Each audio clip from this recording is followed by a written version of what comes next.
Will the Water and Infrastructure Committee of July 27th, 2026 please come to order? The time is now 1:33 p.m. May I ask that all participants please silence all noise-making devices. I'm your chair for today, Tom Cook. Members, per the Sunshine Law, please identify by name who, if anyone, is in the room, vehicle, or workplace with you today, exclusive of minors. I would also like to ask the department representatives who have joined online to please also turn on your cameras when it's your turn to speak. Now I'd like to introduce the committee members, and Vice Chair Yukile Sugimura is delayed with Councilmember Kalanoi Patangan. Hello.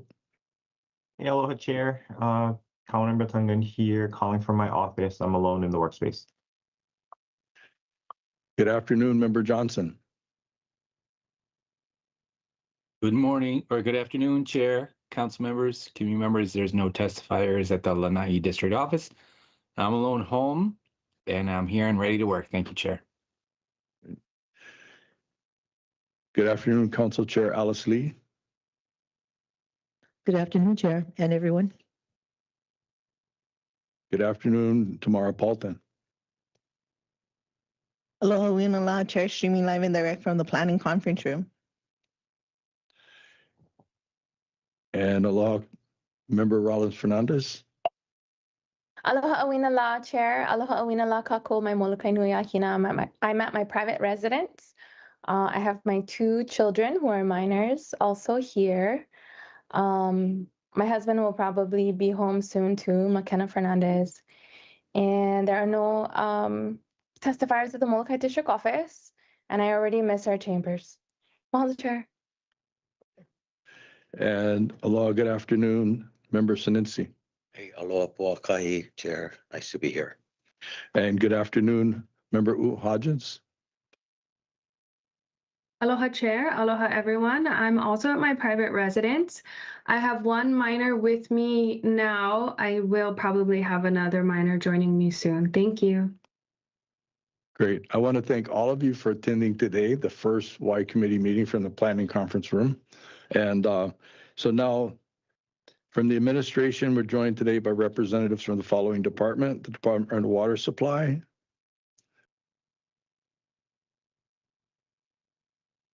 Thank you, Chair. Kim Malanga, Deputy for Water Supply.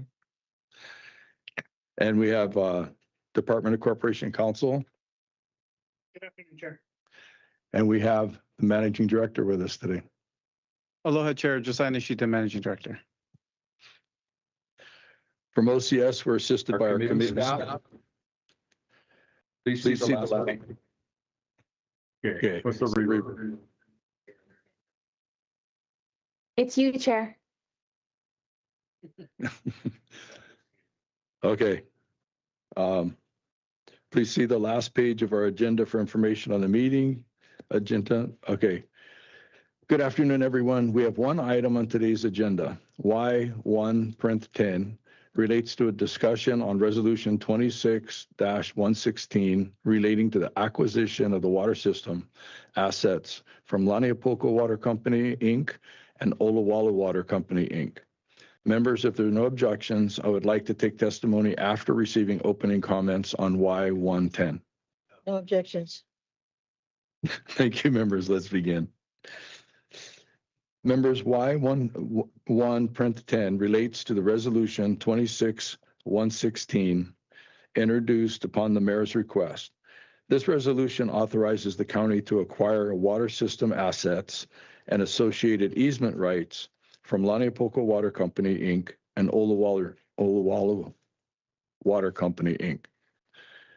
Under subsection 3-3.44.015C Maui County Code, council approval by resolution is required for any real property or asset acquisition with a purchase price exceeding $250,000.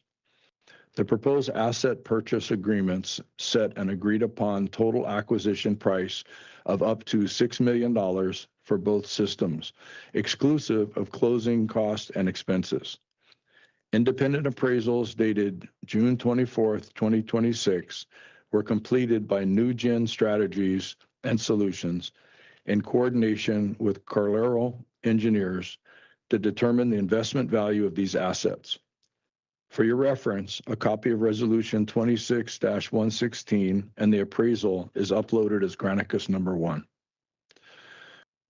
The Director of Finance has determined the acquisition of these water assets is in the public interest to support long-term water service in West Maui. Also, members, if you recall, the Council adopted Resolution 23-194 to develop a comprehensive recovery and resiliency plan in response to the August 2023 Maui wildfires. One of the recommended topics to be addressed was consolidating public and private systems within regions which this resolution may support.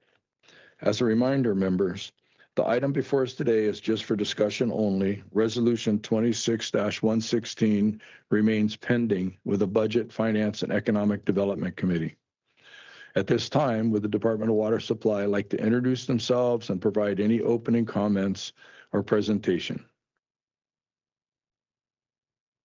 Thank you, Chair. Before our Department of Water Supply does a presentation, I would just note that that was a very good comprehensive overview you provided. Thank you for that.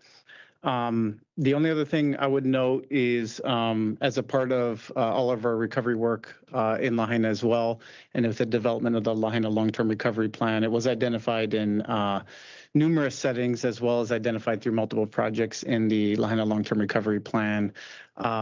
Really the stewardship around our water systems and what that means for our Lahaina families and for the future of Lahaina as well.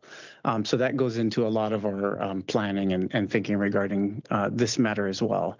And then the only other thing I wanted to add before handing it off to Deputy Landgraf is our sincere appreciation to the council for providing funding in previous rounds, and specifically to Councilmember Tom Cook, who chair of this meeting today, but for helping to kind of lead that initiative. I think back in fiscal year 25, it might have been from our GET funds, providing us the resources necessary to help take these necessary steps and put it into action. So we just wanted to extend our appreciation to all the council members and especially Councilmember Cook for that. And I'll turn it over to Deputy Landgraf for the presentation. Thank you, Chair Cook. Before we start, I just would like to thank there's a lot of people who in the Office of Management and Corporation Council who put in a lot of time and effort to get us to where we are today. And I'd just like to recognize all the work they've done. So yeah, this is about the acquisition of the Lanipoka and Olowato water systems, and we can do the slide presentation if that's okay with everybody. Yeah. Okay, so next slide, please.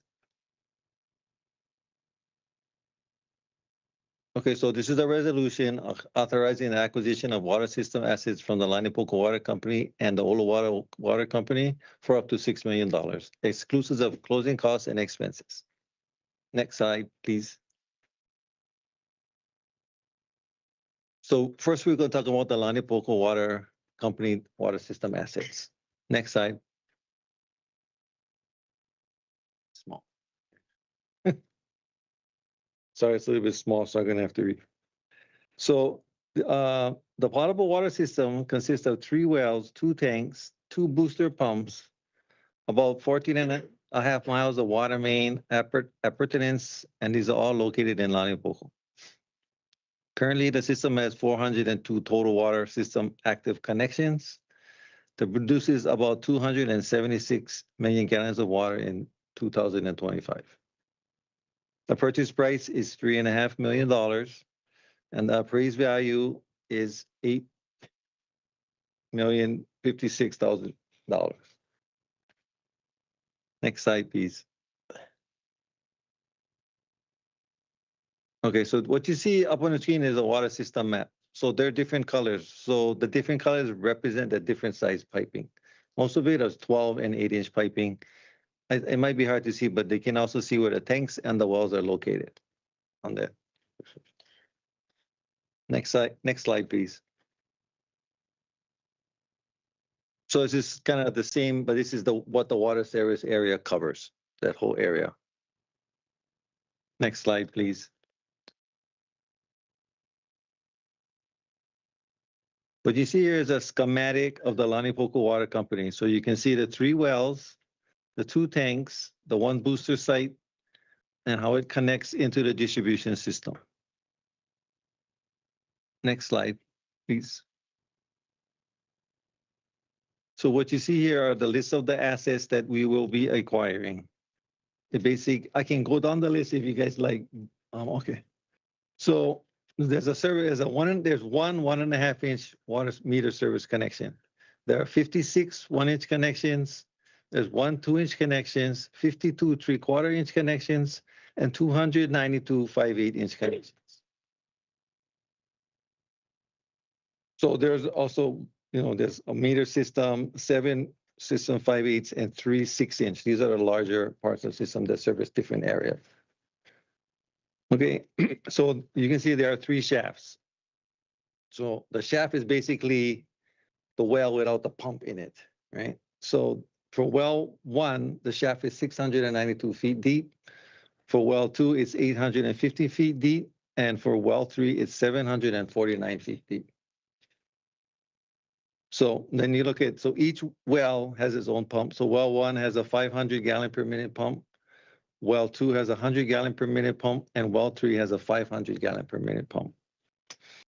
There are 2 tanks on Lani Poco. One is a 400,000 gallon tank, and the other is a 50,000 gallon tank. There are 3 liquid chlorine pump injection stations. They're located at each of the well sites. And for the distribution piping, so there's about 22,000 feet of 12-inch pipe, 50,000 feet of 8-inch pipe, and about 3,100 feet of 6-inch pipe. There's 9 pressure reducing valve stations and 146 hydrants and standpipes. Next slide, please. So what you see on the screen is the picture of the 3 wells. So the first one is well 1, which is 500 gallons per minute. The next one is well 2, which is 100 gallons per minute. And the third one is well 3, which is 500 gallons per minute. Next slide, please. So you can see the 2 storage tanks. The one on the first one on the left is the 400,000 gallon tank, and the one on the right is the 50,000 gallon tank. Next slide, please.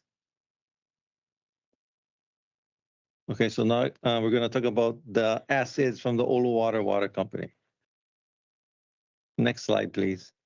Okay, so the Olowater Water Company has 2 portions. There's the potable and the non-potable.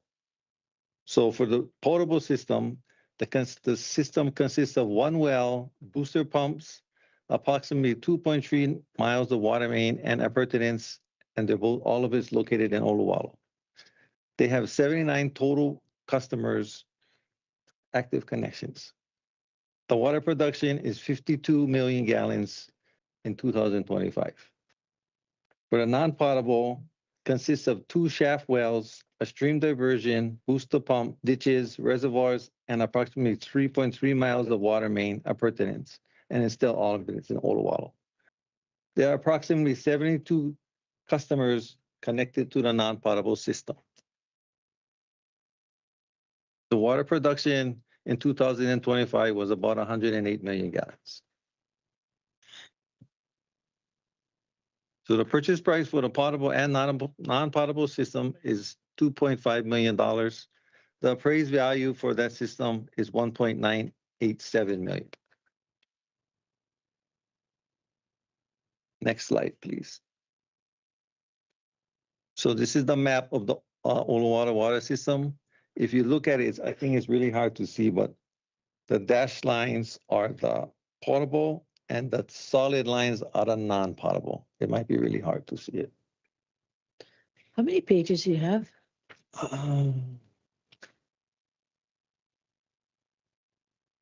Sorry. 20, yeah. Sure. Chair, I don't know about, I don't know, no. I mean, this is a lot of detail. Mhm. And you're going to go through all 30 something slides and then come back for questions? Yeah, it's going to be pretty quick. If you want, I can take questions during the slides if you're ready to do that. Why can't we break it up a little? Okay. Lawyer. So we're doing this as initial presentation prior to public testimony, so we probably shouldn't be having any questions until after the public testimony. Yeah. Okay, that's fine. It's just that it's almost impossible to remember what you said in the beginning. Yeah, okay. Get this one printed out too. Yeah, but the point is, No, it's a lot of information. And then to try and remember those questions or issues at the very beginning when there's 39 or 40 pages, yeah? So that's my point. We can write it down. If I I may, am writing it down as fast as I can. The questions? we can also go through it page by page as we're discussing it, like, so that it'll be more digestible. Yeah, I hope so. Yeah. No, but it's 30 something pages of high details. How many pages? Oh, 29 or 30. I think I see 29 or 30. 29. Yeah. Okay. Okay. Well, to me, in the first few slides already, there's a lot of important details. You know, you don't want to forget the questions because there's too many details thrown at you at the same time. And on top of that, you have to wait for testimony and then ask the questions. Well, that's why we're having a 7B. We can go over this as many times as we Yeah, need. okay, fine. Yeah, so we try to keep it, as simple as possible. We got to include enough detail. Yeah. So if you could continue. Okay. Okay, and so this is the water system map. The dashed lines are the potable and the solid is the non-potable. And next slide, please. And so this slide represents the entire water service area. Next slide, please. The purple is the non-potable, the blue is the. Well, it's hard to. You see, my point is you're asking questions already. Not clarifying. I know, no. No, but it's perfectly legitimate as we go through. Okay, Yes. so letting you know. Okay, next slide, please. Okay, so this is the schematics of both systems. So the potable is on the left. So you can see the well, the tank, the booster pumps, and the second tank, and then into the distribution, including the PRVs that are in the system. And then on the right, you have the non-potable, which is basically the ditch, the end shaft, the booster pumps, the mid-level booster, and the different filters in the system, including the 2 reservoirs. Next slide, please. So, of course, yeah, so this is the list of all the water system assets. So you can see here for the distribution piping in the non-potable. We have 3,700 feet of 12-inch pipe, 688 of 2.5, 5,300 of 6-inch, 7,500 of 8. We have one filter station located, it's in a certain location. Sorry, it's the Applegate net film sandstorm. Then we have 2 filter stations on the Mackay side, 1 filter station on the Mackay, and that's the Aramid station. And then we have the meters. So we have 1 1-inch meter, 2 3-inch meters, 1 3.25-inch meter, 2 4-inch meters, 2 6-inch meters, the pump station booster on the Makila mid-level, the pump station booster on the Mauka. They have the Oluwalu lower, it's called the Pig Reservoir. And then you have another reservoir, it's called the Oluwala Mauka, which is called the Snake Reservoir. And so you have, so for the Pig Reservoir, it was relined in 2024. For the Snake Reservoir, it was relined in 2023. Now, these are the service connections on the non-potable. So you have 20.5 inch, 39, 1-inch, 3, 2-inch, 2, 3-inch, 1 3/4-inch, 1 4-inch, 6 5/8, and then you have the stream diversion and the well in the end pump, which is 720,000 gallons per day maximum. So it's a 500 gallon per minute pump. And then you have the one well, just the end shaft. So that the shaft means how deep it is on the sea. It's 240 feet deep. Now we have the potable system. So the potable system is 2,800 feet of 12-inch, 3,900 feet of 6-inch, 5,700 feet of 8-inch, 32 hydrants. The meters, 3 1.5 inch, 4 2 inch, 1 3 inch, 3 5/8, and 2 PRV stations. Then the service connection. So you have a 1.5 inch service connection, a 1 inch service connections, 2 2-inch service connections, 1 3-inch service connections, 6 3/4 inch service connections, 63 5/8 service connections. Then you have the 50,000 gallon storage tank and the and it should be a 400,000 gallon storage tank. And so you have the one well pump, which is 360,000 gallons per day maximum. It's a 250 gallon per minute pump. And then you have the shaft, which is the well without the pump, and that is 230 feet deep. Next slide, please.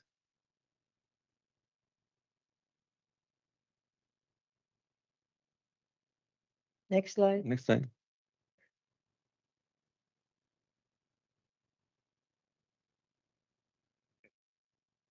Okay. So these are the pictures. The first picture on the left is the well. It's a 250 gallon per minute pump. The second picture in the middle is the 50,000 gallon tank, and the picture on the right is the 500,000 gallon tank. Next slide, please. Okay, so these are the non-portable booster pumps. So this is the mid-level booster pump, which is 500 gallons per minute. And on the right is the NP booster pump, which is 120 gallons per minute. Next slide, please.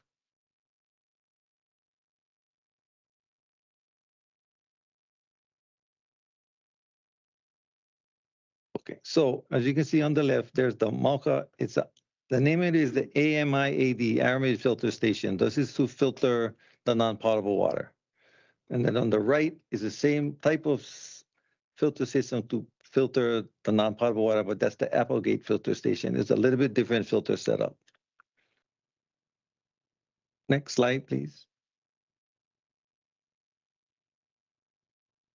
Okay, so on the left, we have the Oluwalu overflow and intake stream diversion. And on the right, we have the Oluwalu ditch. So the inflow stream standards is 2.5 cubic feet per second or 1.62 MGD. And so those need to be met before any of the water is diverted into the ditch. Next slide, please. Okay, so this is still the non-potable system. And what you see are 3 pictures of the end shaft. So the picture on the left shows the entrance to the end shaft. The picture in the middle shows the pump that's located at the bottom of the shaft. It's a 500 gallon per minute pump. And on the right, you see the stairway going down the 240 feet to the bottom. Next slide, please. Okay, so there's 2 more pictures. So the picture on the left shows the upper reservoir, which is called the Snake Reservoir. And the picture on the right is the lower reservoir, which is the Pig Reservoir. Next slide, please. So as you can see, so the department is not proposing to further develop LWC Well 1, LWC Well 2, and LWC Well 3. We're not proposing to develop those wells any further. For the Oluwalu water system, on the potable side, there's approximately 240,000 gallons per day of additional water available for future use from Well 1. From the non-potable system in Oluwalu, Shaft N is approximately 425,000 gallons per day of additional water available for future use. And for surface water, we're just going to leave it because we still have to meet the inflow stream standards. So that's what we have to watch first. Okay, next slide, please. So what you see on this slide is the current rates that DWS charges for potable and non-potable water. I don't know if you want me to go in detail in that, but it's what our rates are, right? That we said. Yeah. Yeah. Okay, next slide, please. Okay, so this is what we've estimated the annual operating cost to be for both Oluwalu and Laniapoko. So on the left, you see the Lani Poco water system. For operation and maintenance, we're estimating $207,282. Electricity, $423,365. Admin costs, which is like meter reading and other things, to $249,017. For a total annual operating cost of $879,664. We expect, based on our water rates, the annual revenue from the potable water system to be $2.56144 million.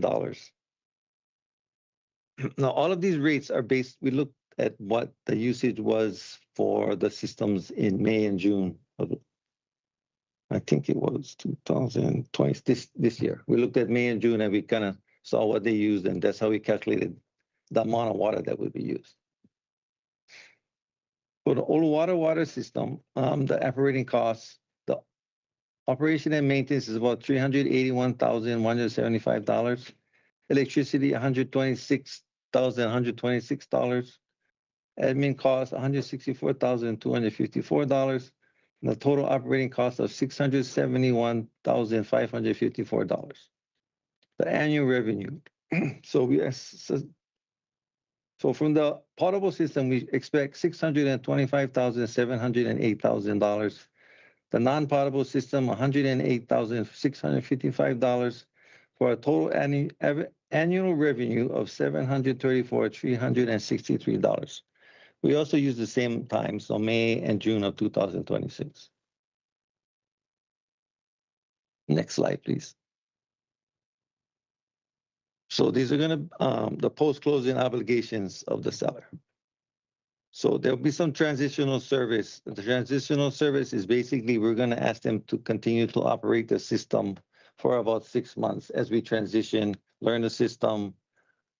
They help us see what's there. We understand what's going on. It just helps us to, further get it right from the horse's mouth, exactly what goes on here. And so we expect that to be $46,500 a month plus the GE2. It does not include electricity. We will pay that directly. So in FY28, from July 1st, 2027 to June 30th, the estimate is the DWS staff will be 100% transitional service agreement terminated, and the funding source will be from our FY 2028 operations budget. This is just some of the other work that we need. We need to install additional meters, HECO meters, because it's the way it's set. It's a better way to do it than we can actually get the real readings exactly from the wells themselves. We just have to do some modifications. That's about 150,000. And so, like I said, the total estimate is about 150,000 for that. For the Oluwata water system, there'll be the same transition of 6 months. We expect that to be about $53,600 plus the GET. And like I said before, we're going to pay for the electricity. It's the same thing. We expect that will be 100% staffed by July. Part of the transitional service will be terminated, and the funding source will come from our operations budget. These are some of the improvements that we would like to have done post-closing. First, we'd like to get the reservoirs fenced off, and you can see the cost for the first one is $204,000. For the second one is $122,000, and we need to reline. We'd like them to reline one of the upper reservoirs, the remaining portion of the Snake Reservoir, and that's about $418,000. We need to do some SCADA integration because our system is a little bit different than theirs. That's going to cost us about $73,700. And we need to clean up the area around the old chef well, which is about $85,000. So the total estimate is $904,000. Next slide, please. Okay, so this is a summary of the funding. So for the Lani Poco water system, it's going to cost us $3.5 million. For the Olu water system, it's going to cost us $2.5 million, total $6 million. And so these are the additional post-closing obligations. So for the transitional services, we'll have a monthly cost of $46,500 for Lani Poco and $53,600 for Oluwalo, the total of $100,100. For the water system improvements, Post-closing, Lani Poco is gonna cost us 150,000 and Olawalo is gonna cost us 904,000. So about $1,054,000, $1,054,484. As far as personnel, we have 10 expansion positions approved in FY 27 to address the potential acquisition of private water systems. If the Lani Poco Olawalo licenses are acquired, the Department of Water Supply will move forward with hiring 5 of those approved positions. Estimating funding for those 5 positions is $327,192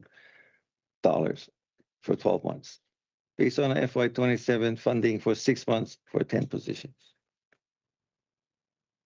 Last slide.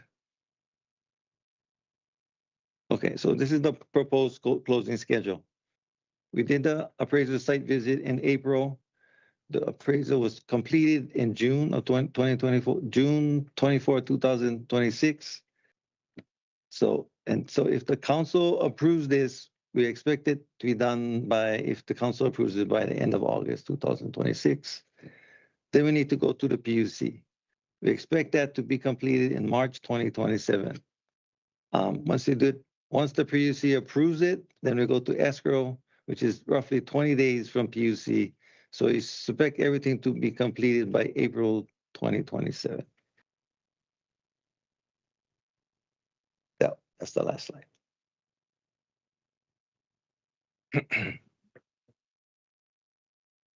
Thank you, Director Lengra, for that presentation. So, public testimony. Okay. Thank you. Before we begin our discussion, let's see if anyone would like to provide testimony for Y1.10. Staff? Thank you, Chair. There's currently no one signed up to testify. Would you like me to initiate countdown? Please. Somebody's hand up? Teams.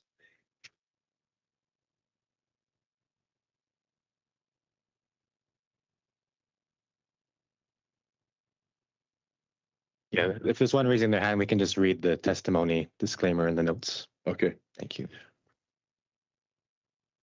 Anyone wanting to testify, please sign up in the lobby, join the online meeting, or call in the phone number noted on today's agenda. For online testifiers, please click the raise your hand button. For those calling in, please follow the prompts via phone, *5 to raise and lower your hand, *6 to mute and unmute. Please ensure your name on Microsoft Teams appears as the name you prefer to be referred to, or as anonymous if you wish to testify anonymously. If you are in person, please notify the staff that you would like to testify anonymously. Otherwise, please state your name for the record at the beginning of your testimony. Written testimony will continue to be accepted and can be submitted via e-comment at mauicounty.us/agendas. Staff will enable your microphone and video when it is your turn to testify. Oral testimony is limited to 3 minutes per item. If you're still testifying beyond that time, I will kindly ask you to complete your testimony. You can view the meeting on Akaku Channel 53, Facebook Live, or mauicounty.us/agendas.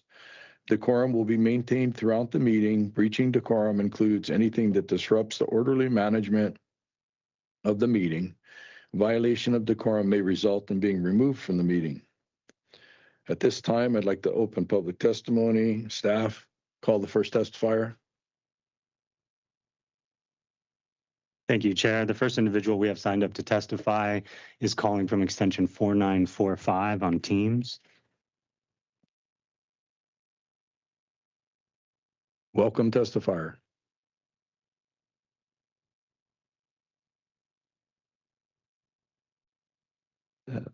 Whoever's calling on the extension 4945, you're enabled on our end, so you can go ahead and unmute yourself.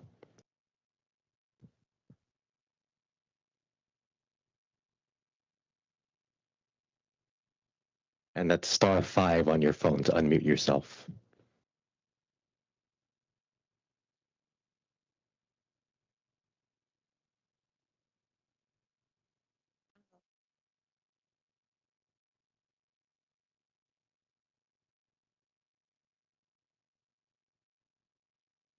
Chair, we'll go to Greg Roski on Teams.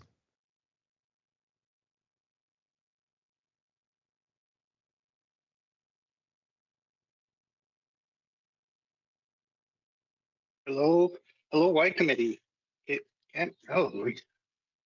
we are. Hello, WAI committee. Can you hear me? Okay. Okay, perfect. So I'm fully in support of bringing on the Oluwalu and the Lanipoco water system. This is fantastic news. As a South Lahaina resident, this butts right up against where I am. I could actually see my gravel lot in the diagram, so that's wonderful. I didn't know if it was possible that this could connect. I have a magenta piping, whatever size that is. So it would be an amazing opportunity to potentially have multiple sources of water coming in. I hope that all of this water is also, it's accounted for fire suppression, and that we'll properly have fire suppression systems allocated in here. It was great reading the report. It was difficult reading the report, but talking about the deterioration and obsolescence of the equipment. And so I guess I'm looking forward to hearing, we talked a lot about assets, but a lot of the assets appeared to be the pumps and the pipes and the tanks, but I'm not sure how much land is actually included in there. And if any of the mountainside, traditionally, right, all of the water districts have kind of been pie shapes coming up from the mountain. So are we also going to be getting any of the water that's coming down the mountain? Again, I think that this is a fantastic opportunity. I fully support this. It looks like everyone's really dug in and made sure that we're not looking at buying a bad asset. That there's nothing hidden in here with all of the challenges and everything else going on. So I thank you so much. This is ecstatic. This is long overdue. West Maui has needed this, and that concludes my testimony. Members, any clarifying questions? Member Paulton? Thank you, Mr. Rilski. I wanted to clarify, it's your understanding that this Oluwalu and Lanipoco system can be connected to the existing county system? Is that what you had said? No, but I hope that once the county has ownership of everything, that they might be able to find a way to make those connections, because, for example, in Oluwalu, they go through all kinds of drought periods. And so if we can find a way to balance eventually, clearly not probably in the next 10 years, but eventually, if we could find a way to properly serve the west side with water everywhere the county has control of water, that would certainly be a blessing to the community. Thank you. And then I had two other clarifying questions. When you refer to your magenta lines, those are your non-potable, you're saying?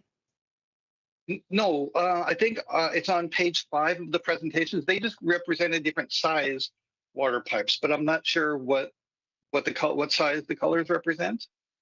And so I just happened to notice that the magenta one was a stone's throw from my community on the other side of the highway. And so I'm not sure what the possibility of connecting to my community would be. And then the last clarification I had was when you mentioned the runoff from rain events, that the county being able to capture it in either the Snake or the Pig reservoirs. Is that what you had meant? Right. So I didn't know. I couldn't find how much land was part of the asset of the there's lots of. Got it. Thank you. I don't know if you're finished, but if they could. Oh no, I don't think they could build above it, right? So just because if that runoff would be intercepted, is it possible that could be intercepted or not? Above the reservoir. Yes. Not if it could be redirected by it from the stream, because they got to meet the interim stream flow standards. Is that? I'm not. I guess I'm just hoping that whatever runoffs that there isn't the ability for someone else to redirect that in the future, and that the county does get as much water as possible from the runoff. Okay, got it. Thank you for your clarification. Thank you, Chair. Thank you. I want to acknowledge Vice Chair Sugimura. Thank you. You have clarifying questions? Sorry for my tardiness. So thank you very much for testifying. And so you're part of the community, and your area that you're talking about is Oluwalu. Actually, I'm right adjacent to the Laniapoko area. Well, I'm in Laniapoko. the far end of south end of Lahaina. So have you been part of a community meeting regarding this from the County of Maui? Yes. I've participated online. I haven't been able to make it in person. Okay, how many meetings did we have with you? I attended one. Okay, thank you.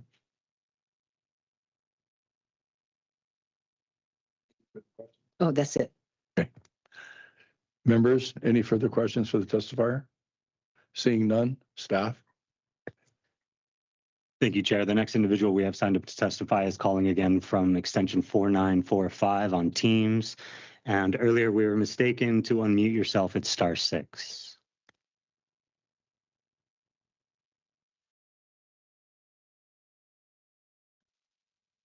Aloha. Can you hear me? Yes, you're coming in clear. Thank you, by committee. And I appreciate Mr. Landgraf being there. This is Jesse Law. I'm on a cell phone from Kahului. So this technology works. If you have a cell phone, I appreciate the presentation. I kind of could picture what Mr. Landgraf was talking about, but I do not have a visual because some problems with the county clerk's office and having problems getting any kind of information from the OCS office. And that's it. I don't know if Mr. Bratz is there today or he's too busy to answer the phone, but I do appreciate the effort. The acquisition of the La'uniopoko, if I'm saying that right, and the Oluwalu water system is one big reason I'm voting for this. Thank you for your time, committee.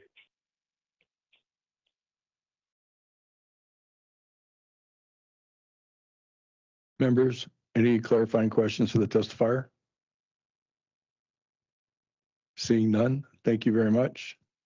Staff, next testifier. Thank you, Chair. The next testifier is Pa'ele Kiakona.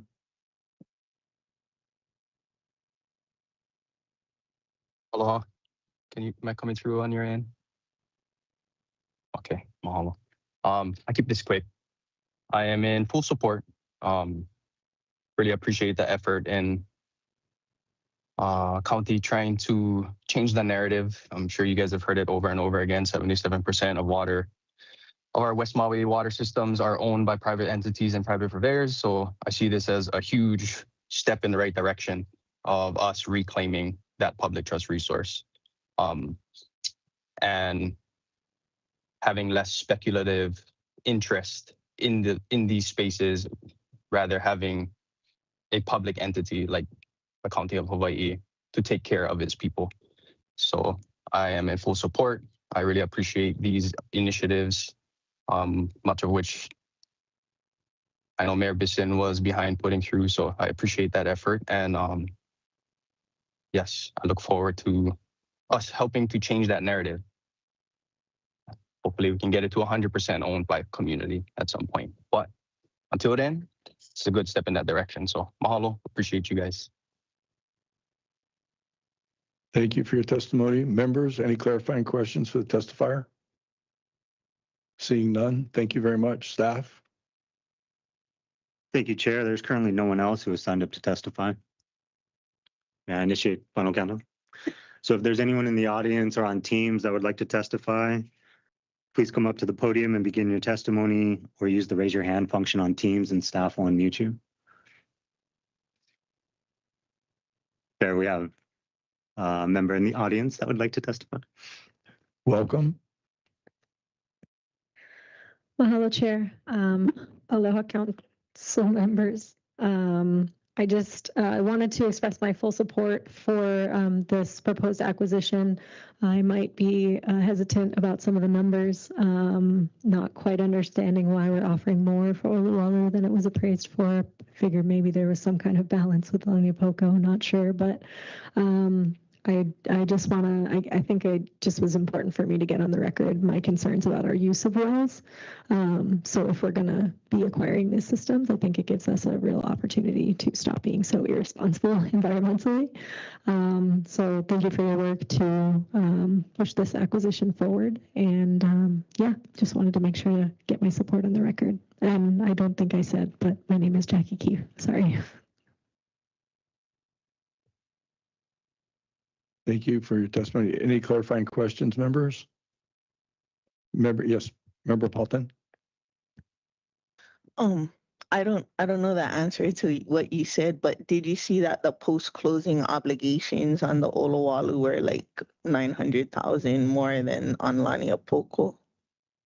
And that's the seller's obligations. I was a little bit confused by the seller's obligations as we were going through it. So I'll definitely take another look because I felt like there were two things listed under sellers, but it seemed like one of them was their obligation and one was ours. So I was confused by that. So Okay, I'll try to clarify that too when it gets to the discussion time. Thank you. Thank you.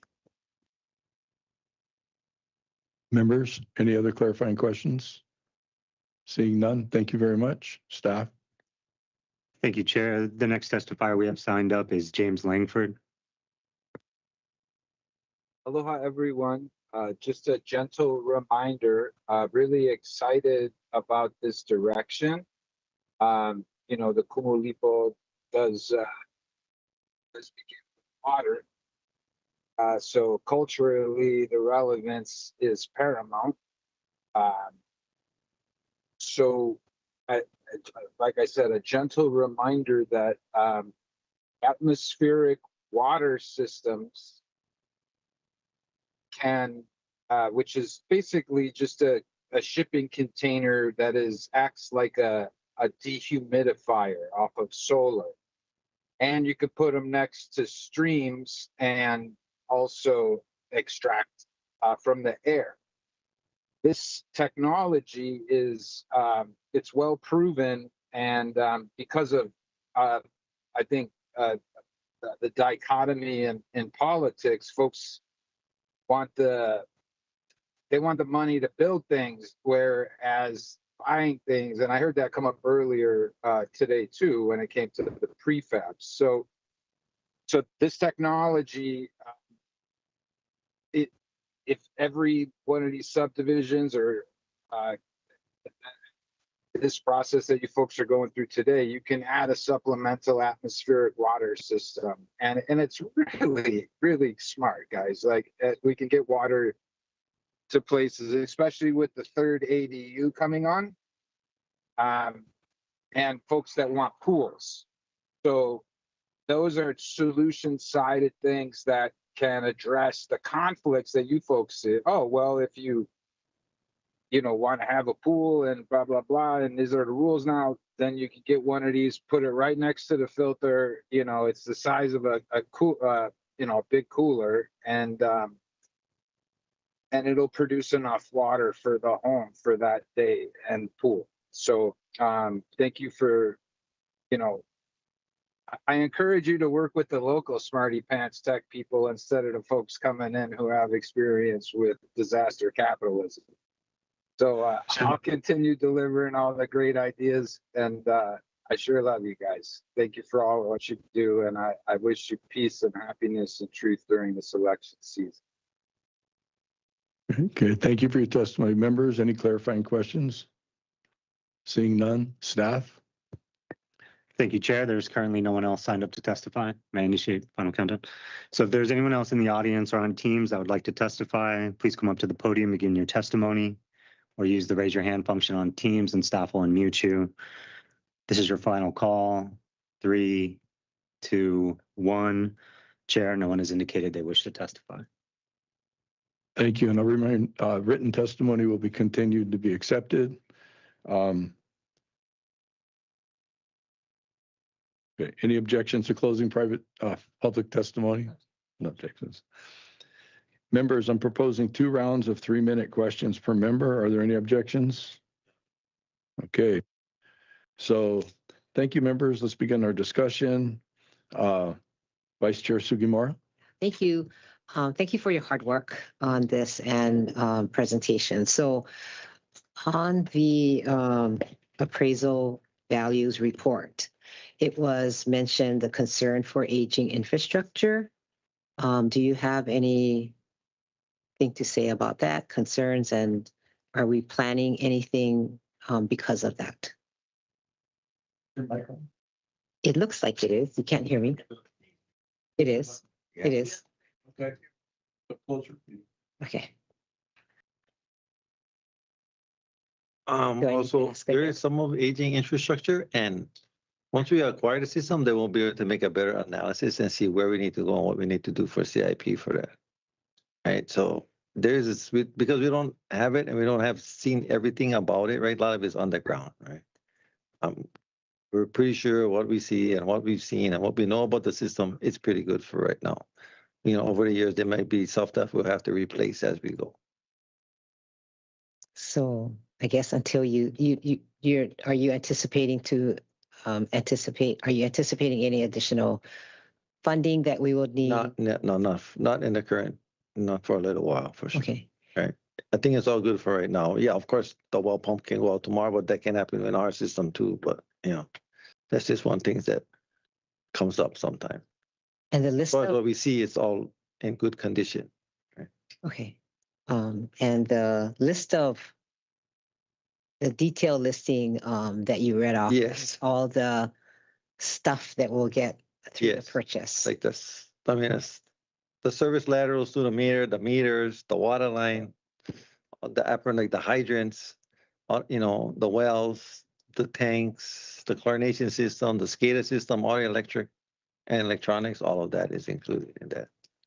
And because I come from upcountry, I have to ask this question, but do you have any people waiting to get on either system, or is it fully? I don't know if it's fully built out, but there's not anybody that we know that's coming up that they need extra, you know, water tomorrow. Let's say that. So if ag came to you and said we need to have more water, you would be able to provide that instantly For somebody in this subdivision? Or yeah, of course. Well, right now the system's not connected, yeah. So Lanipoca and Old Water are not connected together, and they're not connected to our system either. Right, so if it's somebody in our system, we couldn't say that right away until we connected the systems. Oh, so more work to do. Yes, eventually the plan is to connect all the systems together. When you say Lanipoca is connected to Olowalo, and Lanipoca and Olowalo is connected to the county system. So we're all tied in right across. Okay. So you're trying to connect the whole island? Well, I don't think we can come around it's pretty cost prohibitive to come around the poly. Yeah. So basically, the west side will be all as much as we acquire, we'll connect the system. Okay. Thank you. Thank you. Member Batangan. Thank you, Chair. Can I ask why there's such a big discrepancy between the appraised price and the purchasing price? I think Laniopoko is appraised at about $4.5 million more than the purchase price, whereas Oluwalu is appraised about $500,000 less than the purchase price. Can you walk us through how you got to the negotiated purchase price? Thank you, Chair. Thank you, Councilmember Batangan, for the question. So that's a part of, the negotiations. The sale of the assets involved with Laniopoko Water Company and Oluwalu Water Company from the seller are it would have to be a package deal. So it would come from both systems together. Total, the appraised value between the two are roughly about $10 million under the investment approach. And the acquisition costs, in addition to the post-closing obligations, are less than the investment value approach to the total package of all assets together. If you look at obviously with all appraisals, there's different ways to look at things. In fact, if you look at the appraisal under Olowalu Water Company, under the replacement cost approach, it actually values it higher than the value that we agreed to purchase the assets at. So it's just a negotiated transaction, and that's how the pieces are applied. But we're looking at it in totality with the connection between the two systems. Thanks. Okay. Are there any existing obligations or liabilities that the county will be assuming along with purchasing of these assets?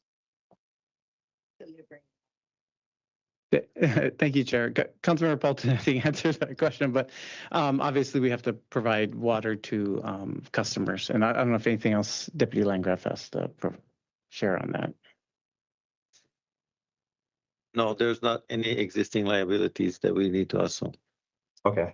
So no litigation or anything are tied to the to these two water systems. Thank you, Chair. And I guess I would just add that we're buying assets of the companies and not the companies themselves. Yeah, thank you. Okay. And then throughout the presentation, there was can you explain the difference between the number of connections and the number of users who are serviced by these systems? Okay, so when you look at it, so there's different, right? There's service connections. The service connections are the customers. And those are the ones with meters. Now, if you look at, and sorry, I didn't explain that well, but there's also meter connections. Meter connections are what the system uses to look at how much water it delivers. It's more of what is part of the system, not necessarily what the customer gets. Yeah. Okay. So service connections are the customers, and meter connections are part of what the system needs to evaluate how much water they're putting into the system. That's more like, make sure the wells are doing what they're supposed to, the pumps are doing what they're supposed to, we don't have no leaks in the systems, things like that. Okay. Thank you, Chair. I hear the timer.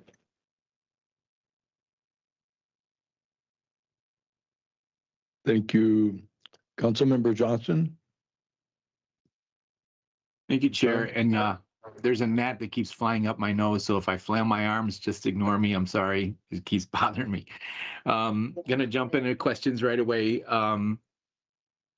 So I know there are some questions about, the price of it all, and I'm curious about in some of the statements that it said this includes the easements. Is there a dollar amount on the value of easements? Thank you, Chair. It's all that's included as a part of what we need to operate the system. So I think what's, when they evaluate like the investment cost approach and whatnot, it's a little bit, I don't know, maybe easier to value an asset versus like access or something like that. But we will have what we need to be able to operate the system efficiently. All right. That's good to know. So how old are these wells? Can we start with that basic? When were they made, I guess? Okay, I don't have the exact date. I would say probably about 20 years. Not all of them, right? Because they started with, let's say, the first well in Lanipoco was 20 years. The next one maybe came 10 years later, depending on how they expanded the system. So I can get those dates for you. I just don't have them. Yeah, I mean, again, this is my first time where I'm in a process involved purchasing a water system, kicking the tires. The first thing I would ask if I was to buy a car is what year it was made in, but that's just me. So the idea is I'm curious about, like, we're buying a set system, but do you have the ability to expand this set system? Like, can we move this water out of Lanipoco? Yes, once we tie the systems together, we can move the water out of Lanipoco. You do have intention to do that? Yes, we do. Where's it going? Toward Lahaina. Okay, that's all we got is just toward Lahaina. Do you? Well, Chair, if I may, I think what Deputy Landgraf is relaying is that interconnection of the system between Oluwalu, Laniapoko, and Lahaina will provide greater service and redundancy Yeah. across all systems.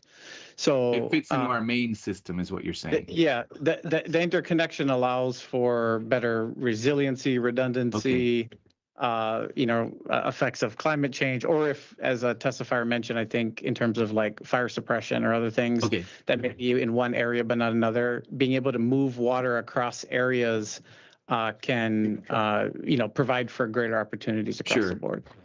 Thanks for that. I'm on a limited time, managing director and chief. So real quick, the non-potable water, is that R1, R2? Is it treated to a certain level? Do you guys have that?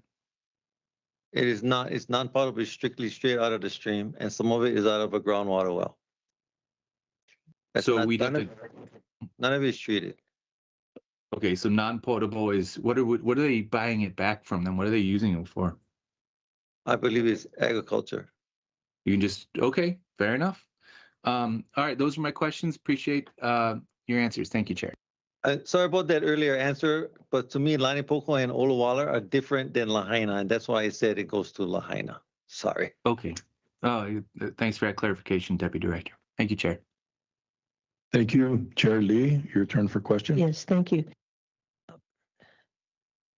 Kimo, Mr. Landgraf, you mentioned the order of how we're going to proceed. You're proposing to proceed is to purchase and then go before the PUC, right? So Correct. what happens if the PUC does not approve the county taking over the system? Then we don't go to the closing, right? We won't buy it. If the PUC doesn't approve it, then we will not buy it from. Okay, so it's not really a purchase. We go through some kind of offer and then, because it's not we're going to pay and then. No, we're not paying and then go to Okay. PUC. We won't do everything and. Just needed that clarification. Yeah, because we wouldn't want a system that is not approved. That's correct. And then, so secondly, when we talk about potable water, is Laniapoko now, because most of them are ag lots, ag properties, right? So are they using potable water? I believe they use some of it as for potable. It's kind of important because, they have like 2 acres, Yes, correct. some 4 acres, and are they using potable water? I don't know if they use all of it, but there also is a non-potable water company in Laniapoko. Okay, I think it's important that we find out, what kind of water, because, using potable water for irrigation is probably not the best thing. Yeah, that's correct. Yes. Okay. Yeah. Okay. And then when you talked about, when you show the maps on the slides, what acreages were you talking about? And are we buying those properties? So the properties that the wells are on and the tanks are on, yes. But as far as the water lines, no, those will be easements. And the reservoirs, what those are will. So we're paying $8 million for just these operational machines, or $6 million. We're not buying any land, nothing. Just a list of assets you went over? Well, it depends, right? If the well is on a certain amount of land, then that is part of the purchase, right? So Yeah. the well is still Yeah, well, it's kind of deceiving when you show the whole map. Yeah, sorry. And then, and we're not even buying that. Right. So the map was really there so you could see how much water line and the area inclusive of what we're going to have to operate, I guess. And those maps are like what Westmore Land provided us, so that's what we use. Okay, and the other thing is, when you said 72 customers, which area were you talking about? Oluwalo, I believe. Oluwalo. And so 79 for Oluwalo. How many for Laniapoko? 402. 402. Okay. And So the 79 were the potable customers and 72 were the non-potable for Oluwalo. oh, so 72 and 79. Yeah, so 79. So for Oluwalo, 79 are potable and 72 are non-potable. Okay, thank you for now. I'll be back. Member Paulton, your turn for questions. Thank you. So you said that the post-closing obligations of the seller is not factored into why Oluwalu has a higher sale price than the appraisal, what guarantees do we have that they will complete those post-seller obligations satisfactorily and not, cut corners or whatever? So we will, Contract. yeah, well, they'll be bonding. They will need to be bonded, and we will be sending people, our inspectors, to look to see what's going on. And in terms of this offer, what entity did the due diligence to check out all the systems, like that the purple lines are actually non-potable? And Corolla engineers came, and also that we went with them, and I looked at the systems too. okay, and then I've heard from Olowalu Water and Laniapoko owners of the system that they are operating at a loss. But then when you did your estimates, we will operate with a surplus. Is that because we're having higher rates than they are? Our rates are a little bit different than theirs, yes. Okay. And then our systems currently pay into watershed funds. Is that a plan to protect this watershed area in a similar way that we do other water system areas? Like the Department of Water Supply gives out watershed grants. Is that a plan to do more in this area once this purchase is closed? Yes, that could be part of it. Okay. And do you have an idea of the difference or the delta in what they charge and what our rates will be? I know what you showed the slide with what our rates are, but what is it in comparison to their rates? Okay, so what theirs is, so we charge from 0 to 5,000. That's our first staunch. They have 0 to 10,000. Oh, okay. And so they charge $2.62 for 0 to 10,000. And then as theirs goes up, it doesn't increase as much as ours does. So when we go to our second tier, it's from 5,000 to 20,000, but ours is like a lot higher than theirs is. And so they would love to do our rates, but the PUC is not really letting them. And that's why we need to go to the PUC to approve this sale, because it will change their customers' water rates. Is that the reason, or it's just standard as a water system transfer? You have to go to the PUC. Yeah, thank you, Chair. Yeah, they are PUC regulated, so we do have to part of the PUC process is making sure that whatever entity takes it over actually has the ability to continue to provide water. So that's a part of it, and they're a regulated entity. Not all water systems are regulated through the PUC. We can provide the handout with their base rates for both the Laniapoko Water Company and Olowalu Water Company. But in certain cases, like for the non-potable side, our rates right now, even in stage 3, is lower than their rates as of July 1st on the non-potable side. And then as Deputy Landgraf mentioned, depending on the amount of water usage, you could be paying less if you use kind of what a traditional household uses roughly, or you could be paying more if you use significantly more. So kind of depends on usage, really. Could it be a problem that our rates would be higher than their rates in the PUC hearing? I think it would only be a concern raised by landowners in the area. Their customers. Yeah, so I think that would be something that would brought before the PUC. But ultimately, I mean, the PUC is evaluating more so making sure that the entity going to be stepping into the role has a capacity to continue to provide water. Yeah. Okay, thank you, Chair. Thank you. Members, I'm going to propose a short break. My camera's not working right now. How about an 8-minute break, and we returned at 2:50? Is that okay? Okay.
Welcome back to the WAI committee meeting. It is now 2:55 p.m. and we're going to proceed with our questions.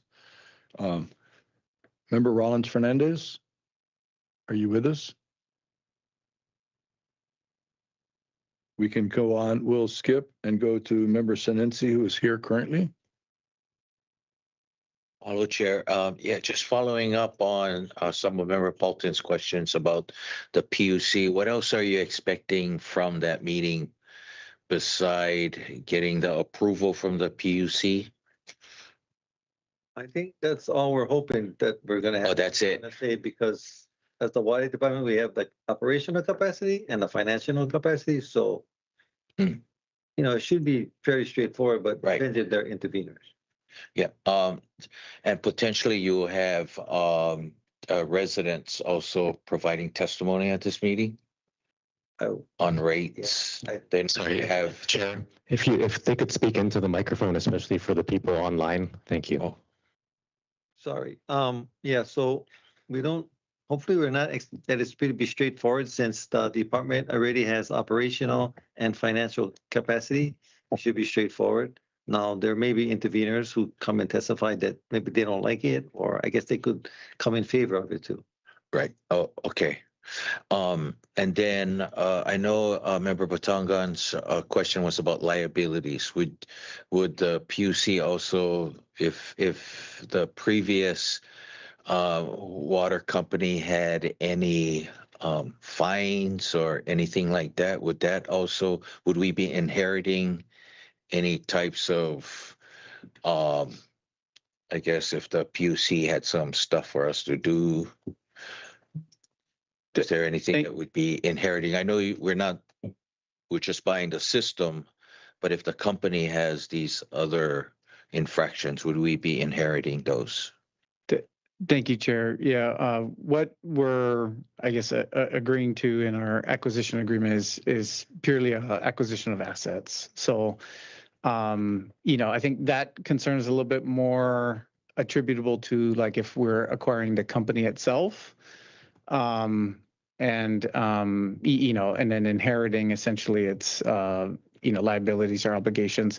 But if anything does come up before the PUC, that is kind of, I guess, out of the ordinary or whatnot, I mean, we'd be happy to come back before council too and just share that, and then we can decide, if anything that comes up changes any perspective in terms of that. But we do see it as a fairly straightforward transaction, as potentially it could be, given how complex these things could get. Yeah. Oh, okay. And so to the point of testifiers, we did have testifiers today in support of the acquisition. So maybe having them also provide testimony at the PUC hearing would be beneficial for us. Yes, that should be, especially if they're from Olowalu and Lanipoco. Okay. Thank you. Thank you, Chair. Thank you. I don't see Member Rollins Fernandez. Is she on? Okay, we're going to skip to Member Hodgins. Your turn for questions. Thank you, Chair, and thank you everyone for the presentation. This is huge for us to be here at this point discussing this as a legitimate option. So I'm so happy. Member Cook, our committee chair Cook, thank you so much. I know you've been working on this for a while, and thank you to Water Department and Josiah too. This is awesome. A lot of the hard-hitting questions have already been asked. So I just have one from just pure curiosity. Why is one reservoir called the Snake and the other one called the Pig? What is up with that? I do not have the exact answer, but I can give you what I think it might be. So Okay, the pig reservoir is close to an existing piggery, right, where they raise pigs. Okay, okay. And then the snake? The snake is kind of long and skinny. Oh, okay. Okay, cool. That one is pure curiosity, clearly. I was going to ask about PUC, but mahalo, Member Senensi, for doing that as well. For the timeline for HICO and its required improvements, I understand that they do have like a long waiting period. Are we starting on that application process now, or do we have to acquire this system to begin to do that? Thank you, Chair. Yeah, we are preparing in the event that council does approve the transaction, but we do need approval to continue to move forward in the process with the PUC. Okay. Okay, cool. Thank you. And then when let's knock on wood, but I don't think the PUC is gonna say no, because this is, public in interest. So let's just go with that idea. And so that happens, and then we acquire the system. 6 months, we continue to work with the current owner as we learn the system, and that's when you have the 5 employees to work with the current owner and learn, or what is that transition going to look like? And then at full capacity for your department to take this over, how many more EPs do you think we're going to need? Okay, so yes, so during the transition, we will have the 5 employees working with them. We will have the expanded positions by that time. Okay. We don't think we're gonna need anything more than those 5 positions, that we have existing positions that would, help to cover what happens in those systems. Okay. Okay. And then is there any Juliana water use in this area too? And if so, we're not taking over that portion, are we? No, we're not taking over that portion. Okay, good. Because we would have to then create a whole new system to bill without having to bill. I think that's it for me now. Happy to support this in budget pretty soon. Thank you so much. Thank you, member. Is member Rollins Fernandez with us yet, staff? I don't see her on my. Yeah, she's online, but I don't see her Okay. camera. Chair will ask some questions, and then hopefully member Rollins Fernandez could come in for her first round of questions. So I have questions that can hopefully kind of easy to answer. Is there locations where you could build additional storage tanks? I guess let me rephrase this. We're buying the assets and we're going to get the easement. So they're going to be surveyed and documented. The amount of land we have at the wells, the amount of land we have at the tanks, the the pipelines are all the water lines, the transmission lines, not on people's property.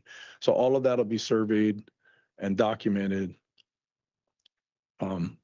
Is there room to expand for water storage?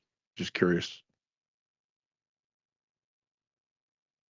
I think there may be some room to expand on existing sites. Yeah.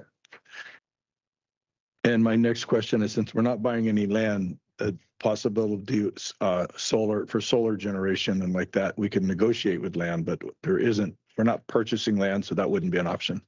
Thank you. The water level, you said 692 feet for one, 852 feet plus or minus, and 749. That's not the water level, that's the depth of the well? Correct. And so is there any data as far as like the pumpability, like what the water level is in the well?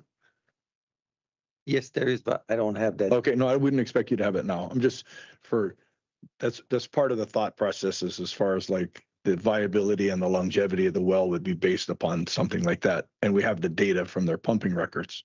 Yes, we do. And also they need to submit that monthly to CBER. So. And then you noted, I think it was Olawalo that has the potable and non-potable water. And then there was filtration for the non-potable water. Is that basically to make it like for irrigation quality? Well, it's because the filtration is only for the water that comes out of the stream.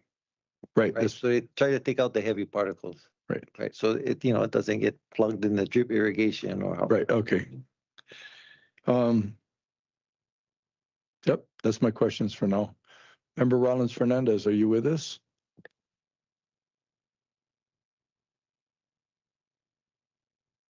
Round two, Vice Chair Sugimura.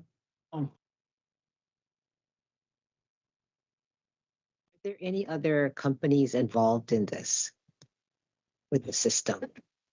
I thought of it just because of JCI and the audience made me think of, are there others? Not that they're involved with this, but just other companies like WAI Water Company or others. He's speaking to them. Oh. You might have his voice right. Okay. Right like this. Yes, boss. No, so there's only Olawalo and Laniapoco. That's the only 2 companies. So once we acquire it, we'll own all of the system. Okay. And unions, I think I mentioned that earlier, but I was just wondering what kind of communication have you had with our unions, and is it? So as far as Lani Poco and Olawal, they don't have any union workers that work for them. I know. we Yeah, do. but for us, we do have Yeah. union, but it doesn't, because it's like, we're actually helping the union because we're giving them additional positions. But they're fine with the health and Because safety. basically what we're doing is we're creating positions that we already have. Right, so now we have one pipe fitter one, now we just make another pipe fitter one, or a pipe fitter helper labor. So there's all existing positions that we currently have. They were just expanding the same. So personnel wise, we always have vacancies. So do you have any vacancies that would then hinder this moving forward and the need for your 5 employees now and 5 later? No, because in our operational divisions, we have very little vacancies. I think lucky if we have 5. Okay, so you would be able to fill it without us hearing that there's a. We think yes, we hope so, right? Then you're not expecting any delays. No, we're not. Thank you. Okay, Councilmember Batangan, your second round of questions. Thank you, Chair. Kimo, you mentioned that you guys are going to connect these 2 water systems with the county system that serves, the greater Lahaina area. Are there any issues that we should know about regarding moving water north?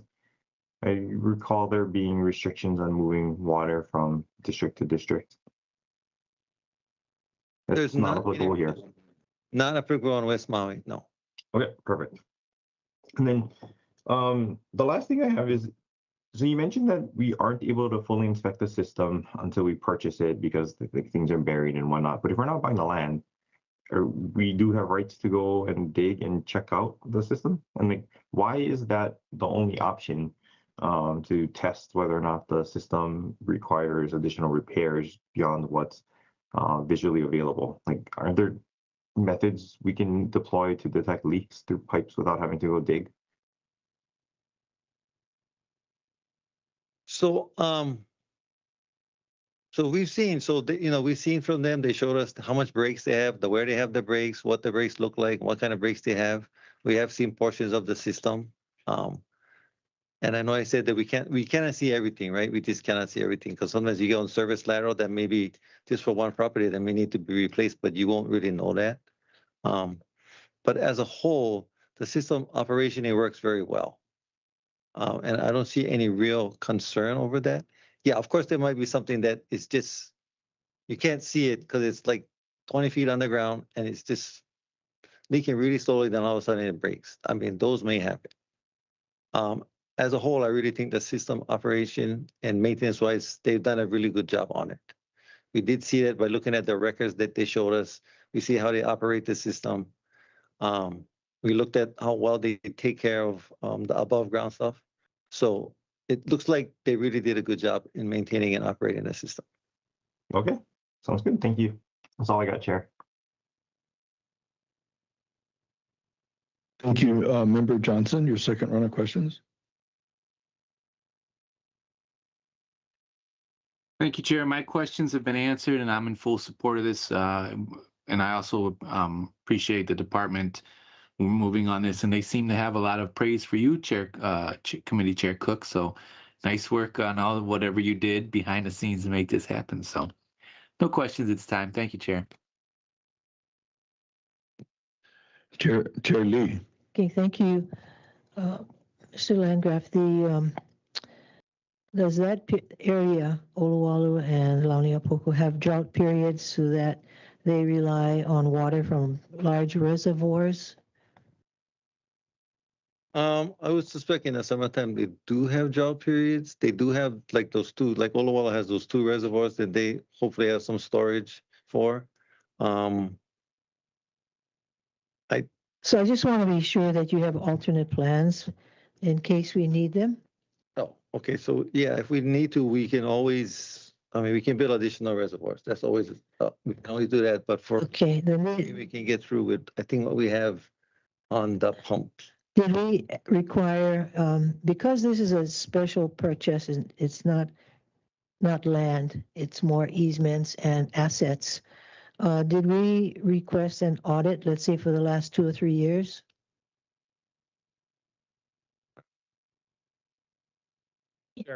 An audit of what? Their financials, so we know that they are, that the information they gave us as far as cost of operations is accurate?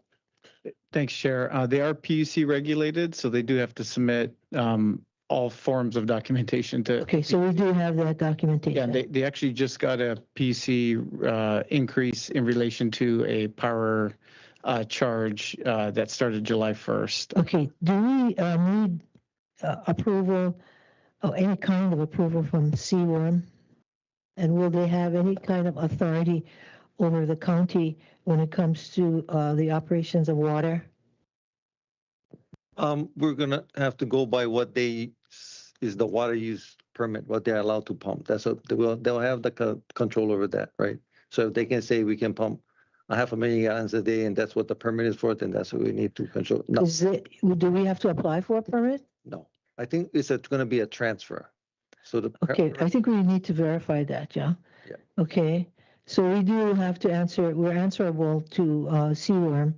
And then even if we wanted to expand, Yes, we have to apply to see. okay, and then who owns Laniapoko and who owns Oluwalu? Give me the companies. The water systems. Thank you, Chair. Yeah, they're both owned by West Maui Land. Both of them. Yes. Okay. And let's see what other questions I might have. I just wanted to make sure that that they're accountable as far as the financial part of it goes. And now, as far as easements, we will be making we're having contracts with them over the easements. Yeah, easement agreements. Thank you, Chair. Yeah, we would have to record easements. Yeah, so do we have title information so that we're not challenged by anyone who claims to have title over under the easements? Thank you, Chair. I can discuss that specifically with our land attorney. I don't know that offhand, but we can get that information to you. Thank you. Okay. The reason why I asked that is because it spans like miles and miles. So it wouldn't be unusual to run into a piece of property that is challenged. Yeah. Okay. Thank you.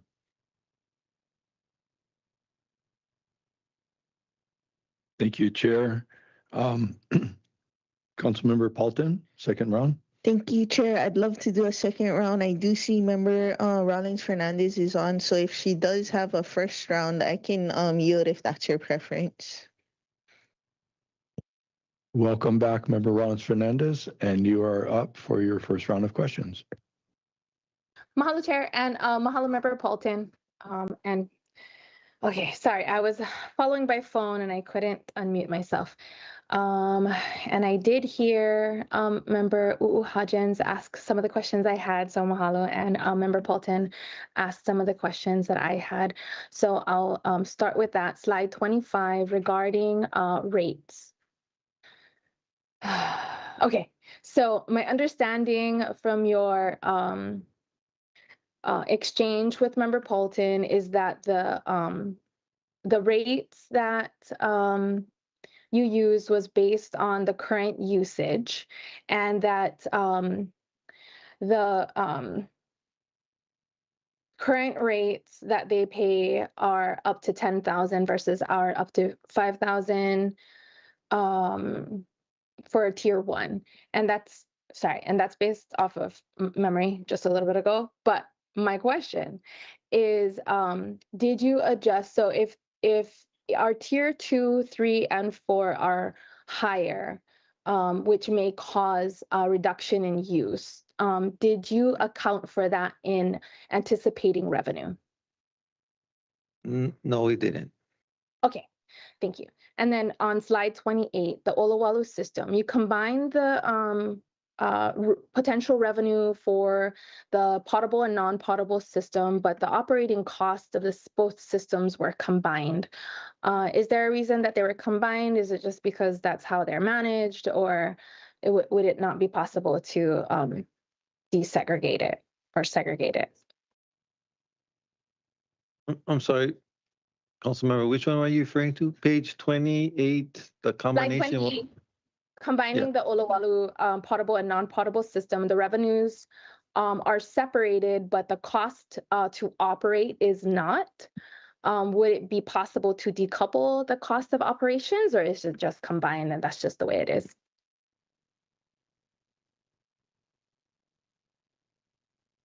Wait 1 second, I'm trying to look.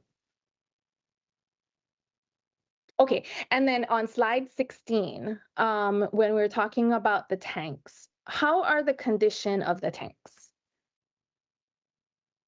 The conditions of the tanks are good. They do their yearly maintenance every year. Okay, that's wonderful. And then slide 20, condition of the ditches. We had a lot of conversation about EMI and the condition of those ditches, but for the Olowalu stream water system, the ditches are in good condition? Yes. Okay, great. And then a list of assets on each of the slides for all three systems. I didn't see backup generators. Do they have backup generators? And is it something that would be included in our acquisition of assets? It is included. The Lani Poco system does have backup generators. Oh, it was on the slide? Because I didn't see it. Sorry. Yeah, it wasn't. You're correct. It was not on the slide. Oh, okay. But only the Lani Poco system has backup generators, not the Olowalu systems? I did. Olowalu does too. I'm trying to remember. It does. Okay. We didn't All include it. We can add to the slides. Chair, you want me to take my round two one time? Sure, go for it. Okay, great. Thank you. Okay. Did you find the slide 28 with the Olowalu system of decoupling the operating costs? Sorry, can you repeat yourself? I didn't hear what you said, Councilman. Oh, just the cost of operating both the potable and non-potable systems in Olowalu. Because in the slide itself, it's together.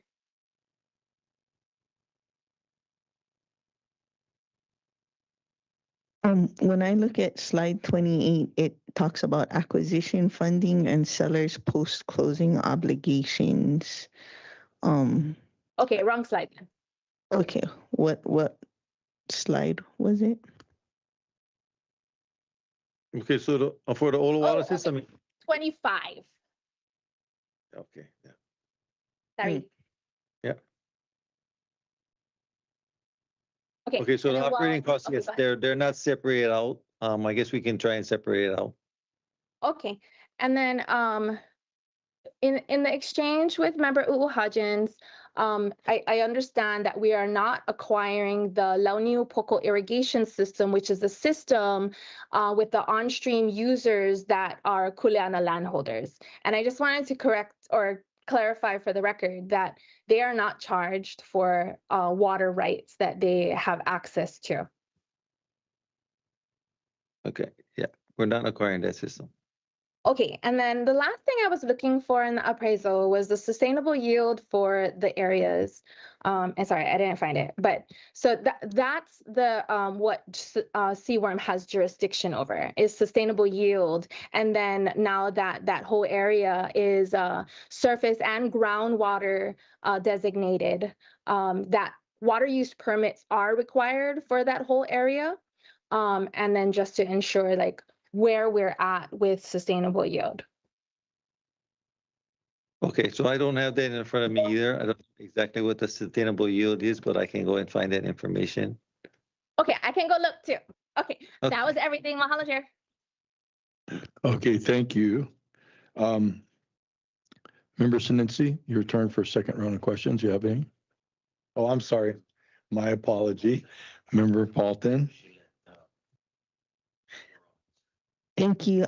My question is for the regarding the non-potable for Olowalu. So my understanding there's just one shaft. It's not that deep. But it would use diesel to pump that water. No, it's on electricity. Oh, okay. And then the IFIS or the interim in-stream flow standards for Olowalu stream is 2.5 cubic Feet per second, which is about 1.6, I think, million gallons a day. 1.6 million. What was the C stand for? Not cubic feet per second? Cubic feet per second. Oh, okay, 1.6 million. And does the county have experience in monitoring the interim in-stream flow or the in-stream flow standards that we can meet it? And is there historical data of how much water they get out of the stream on a monthly basis and how much they have to pump? Okay, so yes, we can monitor do the inflow stream standard. We are capable of doing that. I don't know exactly how much extra they get off the stream. I guess we need to ask them. Okay, because that would fluctuate our electricity costs. Yes. Okay, and is there ever any reason that the shaft would be treated to be used for potable, or there's no plans to increase potable water because we have enough potable water with the acquisition of the Olowalu potable water system? So yes, there would be a possibility of using it for potable water. We would have to do more water quality testing. And that would be the shaft water, not Yes, the shaft, stream. the shaft, the end shaft. Okay. And so when you say it's the pumps are run on electricity, like that's what member Uu Hodgins was talking about with Miko. Yes. Okay. So we don't have historical information of how much water comes from the stream and how much water comes from the shaft. I don't have it available with me, right? I know we have it. I just don't have it with me. How far does your information go back? I think it goes back pretty far. I don't know, but if we don't, we can always get it from SeaWorld. Okay. And so the cost is more with the less stream water because of the electricity usage. Yes, that contributes to that. And all of that is dependent on electricity. Like, I mean, I don't know if you looked at your electric bill recently, but it's kind of high. Yeah, we have a very high electric bill. Okay. Just clarifying that. No, So, I mean, just saying like the estimates going forward is based on high electricity usage unless it rains a lot. And then sorry, my time is up. Okay. I just was wondering about increased reservoir storage because a lot of times we get these significant rain events, and it's not like, I mean, the Pili, we rain a little every day, like every morning it's wet outside. And so I was wondering if there's any plans to increase either reservoirs or tanks to catch that downpour events, or not at this time. Okay, so we don't have any plans, immediately to do that because it's more about trying to acquire it. It is something we can look into, right? Because I'm sure because we have the easement area, we can expand on that and make the reservoirs a little bit bigger. Okay, thank you. Chair. Okay. Chair, I have the answer to my question from earlier. The sustainable yield for Launiupoko is 7 mgd, and the sustainable yield for Olowalu is 2. Just for everyone's reference, mgd. And then I'm gonna jump on my phone again. Sorry, I gotta take my daughter to practice.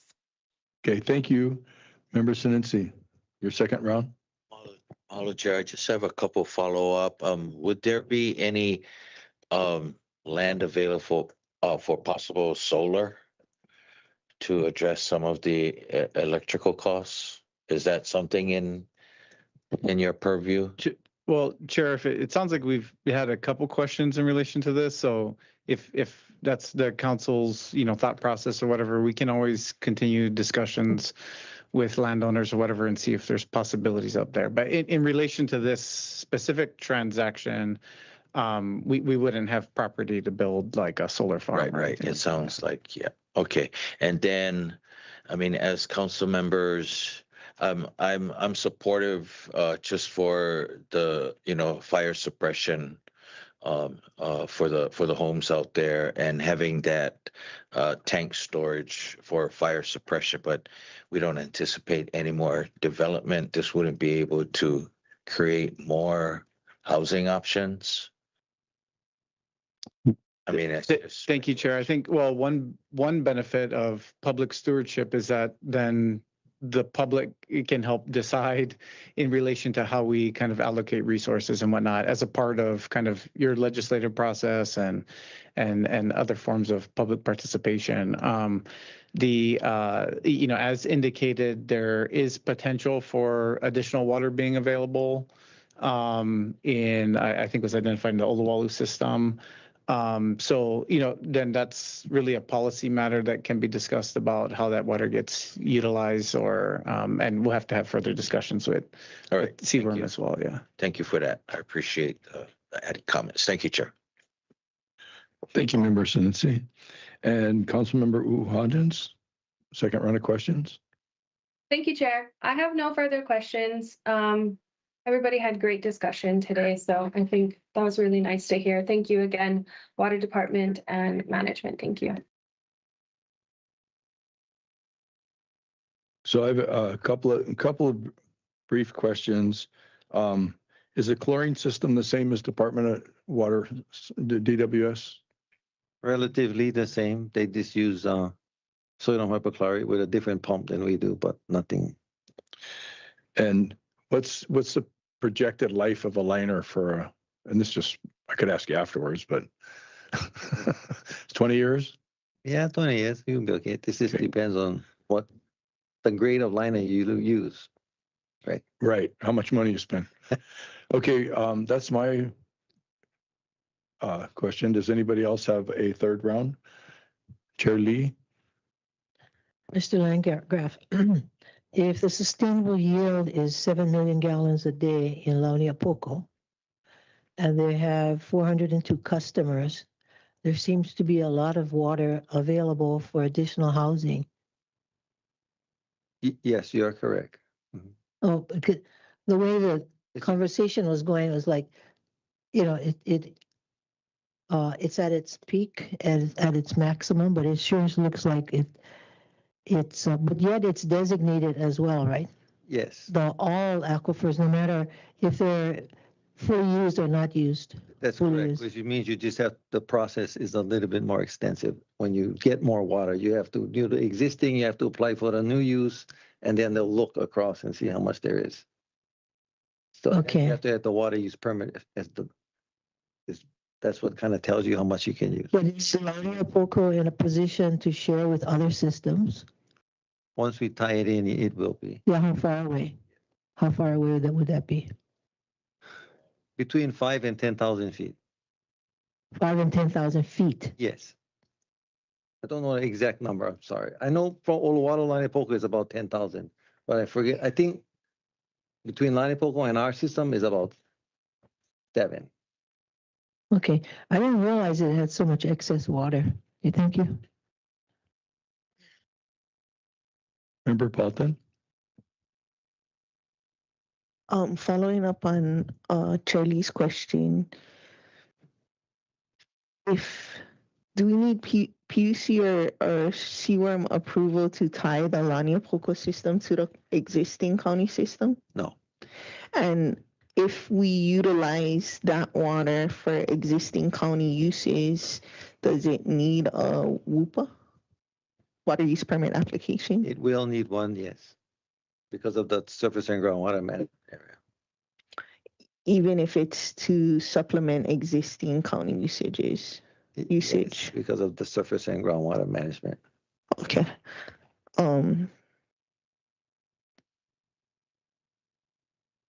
And then, so if or when this comes before us in BFED, is there any this is the deal, is it take it or leave it?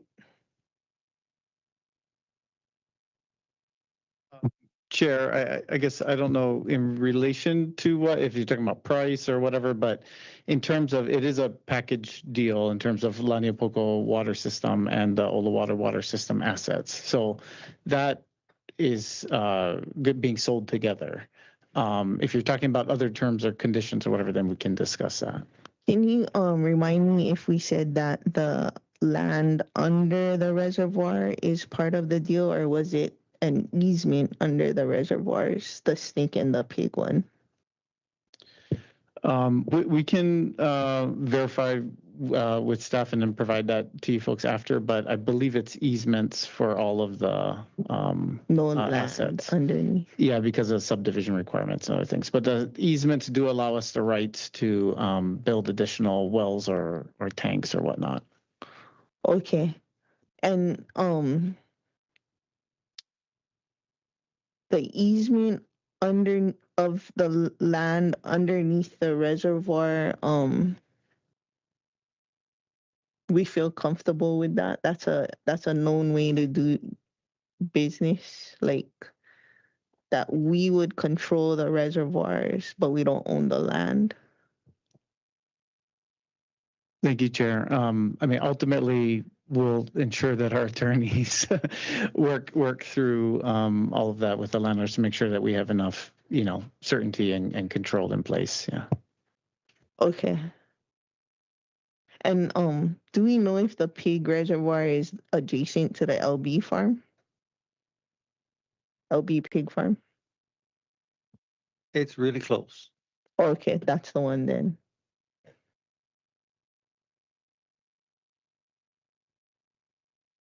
No, whatever. Okay, that's the end of my questions. Okay, thank you. Yes. So I gotta ask this question, right? For West Maui, we have run into a lot of problems with seaworm where we're kind of stuck. And so will we run into something similar with this purchase? Well, I know they're going through the permit process now with extradition and customary people. Will we run into trouble? I can't tell you yes or no. I mean, we're working with Seaworm and they understand what we're up against. So hopefully they understand that our stuff need to move forward too. And Chair, if I may, CWRM approval is not needed for acquisition. So it's just a matter of if we're trying to develop like additional sources or things like that. But for the actual acquisition, it would only be PUC. And Corp Counsel would like to weigh in. Would you like to listen? Yeah, I was just going to say it's going to be operating under the existing use permit that's kind of got that waiting period while they're still processing permits. So we would be able to continue all their operations under their existing use permit. So no problems. Corp Counsel does not see any problems with seaworm. Correct. The only problem would be potentially if we wanted to try and expand what the existing use of the system by them is. We would need to submit a new use permit, which is a little bit more of an onerous process, and we have to actually wait for the permitting process to go through. Whereas with existing use permits, we can continue use. So a new use would be so in Oluwalu, we do have the fire station that is being built, right, with community and with us. So would this run into any delays of the Oluwala fire station being activated because of what Corp Counsel just said? It's a new use. I don't think so. That's a building permit basically, and then they'll have the station. The fire station only gonna need so much water, right? So that would be it's a building permit, not necessarily a seaworm thing. Right, depending how much water the fire station needs, I guess. But it's still it would be only an issue, I guess, if they're using like 1 million gallons a day. But I don't. Right. It's a new use from what he just said. Not for the fire station because it's a building permit. Oh, I don't understand the difference. Can you explain? They're only going to apply for a building permit, the fire station, right? So like somebody building a new house, it's the same thing except they're a commercial. right? So they only need to supply whatever water needs for the fire station to operate, like for showers and bathrooms or whatever that is, wash down. Right? So they will have no problems with They water. should not. Can we verify? We're going through this whole process with West Maui Taxpayers Association, or they have another name for the fire station, for years. And we all totally support that, right? There's a huge need for it. But based upon what Corp Counsel just said, I'm just making me wonder. Well, I believe that we anticipated that in our existing use permits for the area already. So it would already be incorporated. It should already be incorporated. Even if it's not. I would need to double check, but yeah, it would just be anticipated, use at that time. So, Okay. which would include, building permits that were in process. Okay. Can you have them check? So can you repeat your question for staff and we'll put it on record? We have the Oluwalu Fire Station that's coming up, and I just want to be sure that we're not going to go through this whole process and have to wait years because Seaworm or somebody decided that we need to, it's a new use. So What whole process are you talking about? Purchasing the systems? Oh, just for the system to service this new use. If I may. There's an existing fire suppression system for the area. Is that correct? Is there any fire hydrants? Yeah, they have fire hydrants and step pipes. Okay, so the fire department, the idea that they're going to need a permit for their facility, but are you meaning the water to fight fires is already accounted for within the subdivision and it's part of the infrastructure that this purchase is handling? Does that answer the question? Is that correct? It is. They have the fire suppression system as part of what we're building a subdivision. Yeah. Yeah. Okay, thank you. Well, it won't hurt to get clarification that this is not considered a new use. Yeah. Okay. That what is not considered a use? Building a fire station? Building a fire station. Well, Okay, but that doesn't have anything to do with us purchasing the system, right? yeah. Right. Okay, just clarifying. Yeah. But you're connecting it to other uses, additional uses? Well, And she asked about the fire station, and you said you didn't think it was a problem. if Chair may interrupt for a minute, how about we frame this question is from staff to ask, what is the expansion potential for additional homes and or the fire station with the existing use, with the existing pumping permit? And are we at close to a threshold? Is that okay? Is that okay, staff?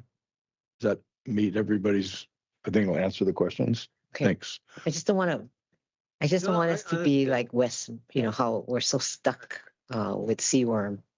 And if we don't ask the right questions now, we may get really stuck, and that'll be so disappointing. But it doesn't have, the fire station has nothing to do with us acquiring the system.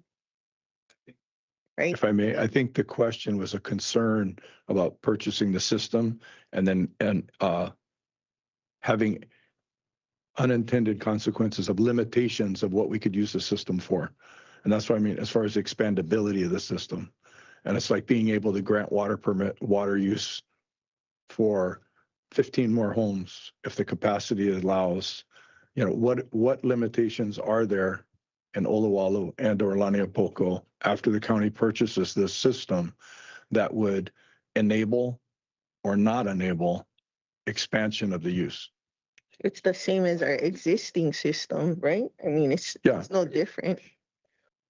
But I don't think like being able to supply water to the Oluwalu fire station has a bearing on the county purchasing Oluwalu or Laniapoko system, right? No, it's a facet. Yeah, that's a side question. Any other? Okay. Yeah, well, for me too, I would be concerned if we're buying a system that does not have any opportunity to be expanded. That's all part of the decision making on what, is that a plus or a minus to decide whether to purchase the system? That's why.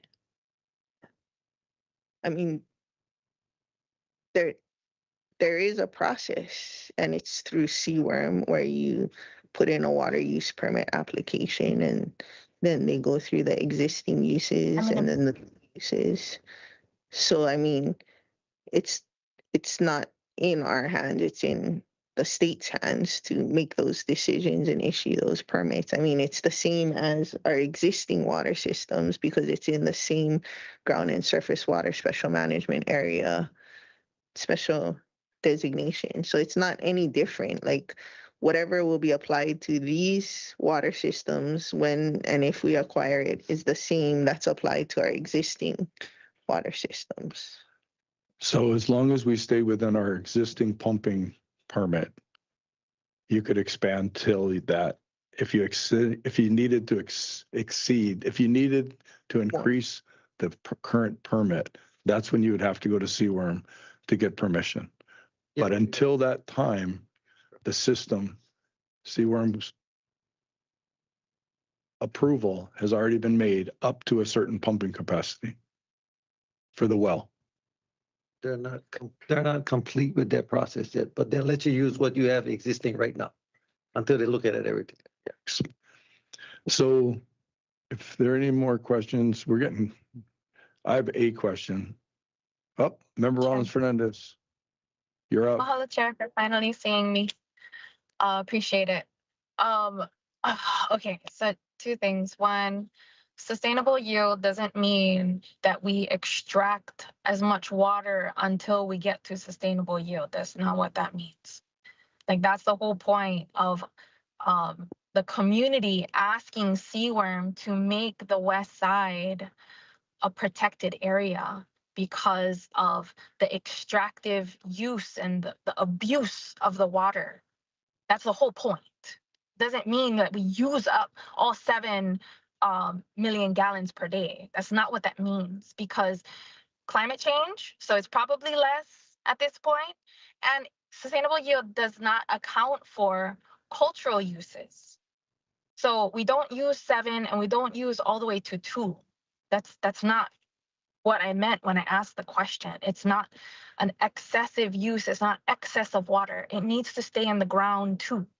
That's part of the natural systems. And then the irrigation, the fire station, if it's not an existing use, regardless of whether the county acquires it or not, then it wouldn't be included or it would be included. Us acquiring the water systems doesn't change that fact. I don't know why. Remember, Sugimura is like trying to muddy the water here. That's it. Thank you, Member Rollins Fernandez. I hope you didn't interpret what I said as the sustainable yield being the limit or the criteria. I was meaning the existing pumping permit that CWORM has approved is the limit, and you can't exceed that. You have to demonstrate that you're complying with it. So anyway, if when I get a chance, I would like to say my 2 cents and roll up. No. I think the question that you phrased, Chair, is perfect. I was just commenting on Chair Lee's characterization of the rest of the water in La Union Poco as being 7 MGDs, and that we would want to use all the way to 7 MGDs because that's well, that's your conclusion, not mine. I just asked, what's the maximum? And we're probably using in the neighborhood of about 2 million, 3 million in that neighborhood. So there is quite a cushion there. Hopefully a good safety margin. Yeah, and then we just... And what is the existing use? Deputy Director, what is the existing MGDs for the 2 groundwater systems? I think Lani Poco is just about 1 million, I think, right now altogether for Lani Poco. That the Lani Poco subdivision uses. Yeah. We use less than that in we only 1 MGD for the ground and surface water. No, just the ground. Okay. And then La Union Poco? Yeah, Lani Poco is about 1. Just under 1. Okay. Probably like Mahalo. Probably like 700,000. Okay. Mahalo. Okay. Chair Lee? Yeah, but the other issue, which is I agree with Vice Chair Sugimura, is it would be great to get, not great, we would need a clarification from CWORM about when we need their approval and when we don't. Okay. Staff, can you make a note? We'll discuss. Yeah. So if that's it for everybody, our chair, okay. Managing Director. Thank you, Chair. Just if I could offer one clarification to something I stated earlier.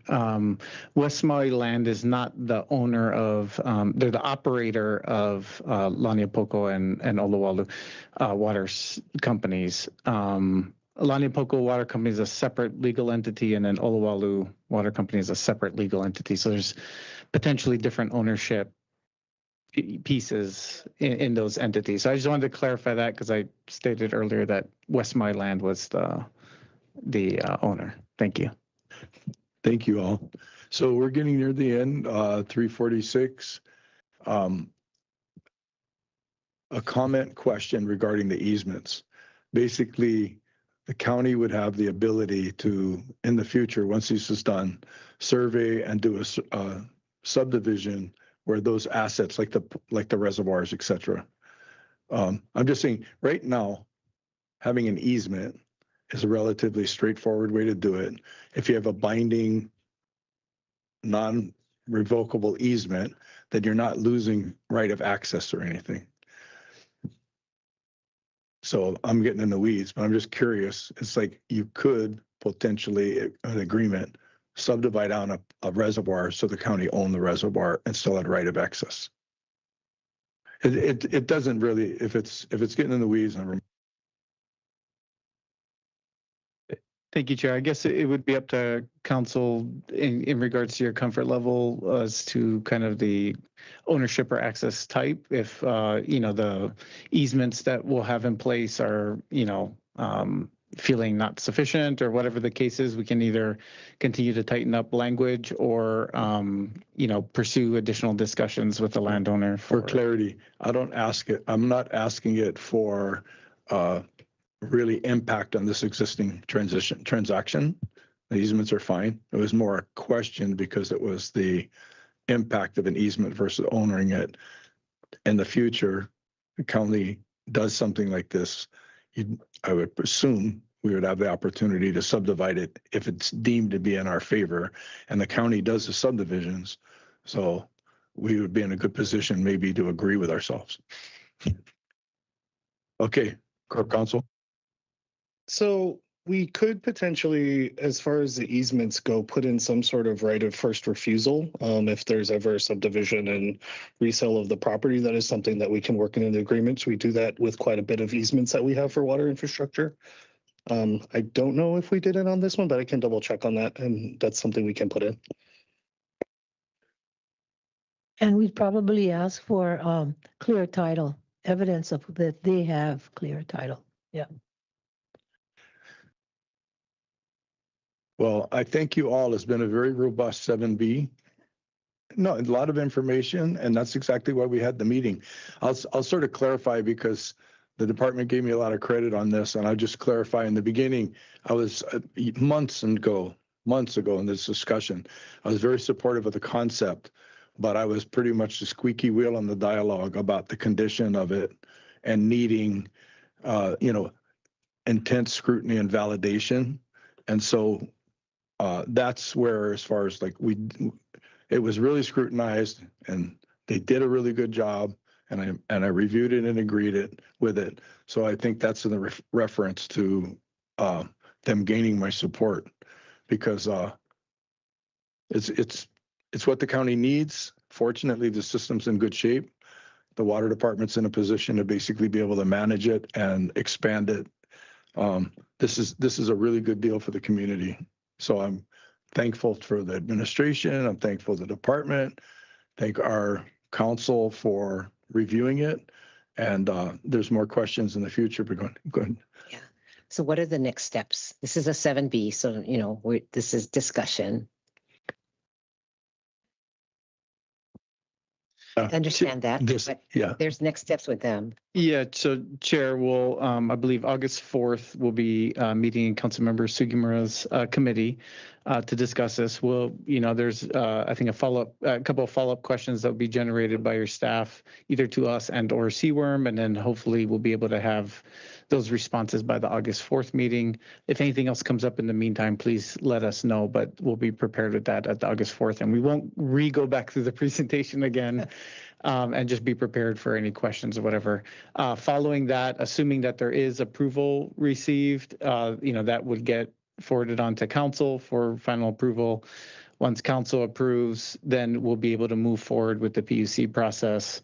And then, as indicated in the timelines, if council does take action in August, then we're looking at a potential final closing date around April of next year. So that's, and of course, as things happen at the PUC too, we can be in further dialogue. But that's kind of the next steps. Thank you. Thank you, Director. Any final words before I adjourn? Yeah, quick question. Oh. Oh. Member Rollins Fernandez? Oh, that's right. For Deputy Director Landgraf, did you folks do a CCTV of the pipes? Or I heard you respond to one of the questions that like you're kind of estimating that the condition of what's underground kind of looks similar to what's above ground. But did you folks do CCTV? No, it's pretty difficult to do it on that kind of pipe because it's live, right? We can't just shut off the water. It's a little bit difficult that way, right? Then there's also contamination concerns when you do that. Okay. Mahalo. Okay, members, if there are no objections, the chair would like to defer this item. Members, this concludes today's Water and Infrastructure Committee meeting. Thank you, everyone, for being here and for very thorough dialogue. The time is now 3:52 p.m. Real quick, I just wanted to say that we're getting reports of high surf on the east side. And so I just wanted to remind everybody to kind of stay clear of the shorelines and be safe. Yeah, now go surf. Be safe, everybody. Thank you for that. Thank you.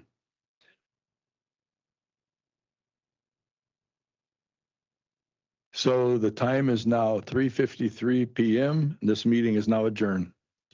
Job.